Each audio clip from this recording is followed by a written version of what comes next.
তো hello everyone, কেমন আছেন? আশা করছি আপনারা সকলে খুব ভালো আছেন। তো চলে আসলাম নতুন আরেকটি ভিডিও টিউটোরিয়াল নিয়ে। তো আজকের এই ভিডিও টিউটোরিয়ালে আমি আপনাদেরকে দেখিয়ে দেবো কীভাবে আপনারা আপনাদের যে কোনো ফটোর ব্যাকগ্রাউন্ড রিমুভ করে নিতে পারবেন।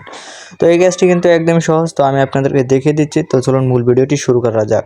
ভিডিওর শুরুতে আমরা সর্বপ্রথম চলে যাব গুগল ক্রোম ব্রাউজারে। তো আপনারা আপনাদের ফোনে থাকা যে গুগল ক্রোম ব্রাউজারটি আছে, এই গুগল ক্রোম ব্রাউজারটি আপনারা ওপেন করে নেবেন। তো আপনারা এখান থেকে সার্চ অপশন চলে আসবেন। তো সার্চ অপশনে আসার পর আপনারা রিমুভ বিজি এই কথাটি লিখে সার্চ করবেন। তো এই কথাটি লিখে সার্চ করার পর আপনাদের সামনে একটি ওয়েবসাইট চলে আসবে। তো আপনারা এই ওয়েবসাইটের উপর একটা ক্লিক করে দেবেন। এরপর আপনাদের সামনে এরকম একটা ইন্টারফেস শো করবে। তো আপনারা কী করবেন, এইখান থেকে যে আপলোড যে ইমেজটি আছে এই ইমেজটির উপর একটা ক্লিক করে দেবেন। তো এরপর আপনাদের গ্যালারিতে নিয়ে আসবে। তো আপনারা এখান থেকে আপনাদের গ্যালারির সমস্ত ফটো দেখতে পারবেন। তো আপনারা এখান থেকে আপনাদের যে কোনো ফটো সিলেক্ট করে নেবেন আর কি, যেই ফটোর ব্যাকগ্রাউন্ডটি রিমুভ করতে চাচ্ছেন। তো আমি এখান থেকে আমার একটি ফটো সিলেক্ট করে দিচ্ছি।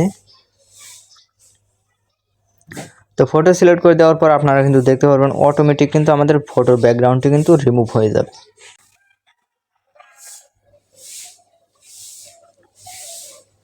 তো দেখতে পারলেন আমাদের ফটোর ব্যাকগ্রাউন্ডে কিন্তু রিমুভ হয়ে গেল। তো আমরা এখান থেকে আমাদের ফটোটি ডাউনলোড করার জন্য আমরা নিচে যে ডাউনলোড অপশনটি আছে এই অপশনটির উপর একটা ক্লিক করে দিব। তো ডাউনলোড অপশনের উপর ক্লিক করে দেওয়ার পর এখন আমাদের সামনে পারমিশন চাইবে। তো আমরা ডাউনলোড অপশনে আবার ক্লিক করে দিব। তো এখান থেকে দেখবেন আমাদের ডাউনলোড কিন্তু হয়ে যাচ্ছে। তখন আমরা যদি আমাদের গ্যালারিতে চলে যাই তাহলে কিন্তু আমরা দেখতে পারবো যে আমাদের ফটোর ব্যাকগ্রাউন্ডটি কিন্তু রিমুভ হয়ে গেছে একদম স্মুথলিভাবে। তো এই ছিল আজকের এই ভিডিওটি। তো ভিডিওটি যদি ভালো লেগে থাকে তাহলে অবশ্যই ভিডিওতে একটি লাইক দিয়ে চ্যানেলটি সাবস্ক্রাইব করে পাশে থাকা বেল আইকনটি বাজিয়ে দিন। তো দেখা হচ্ছে পরবর্তী কোনো ভিডিওতে। আল্লাহ হাফেজ।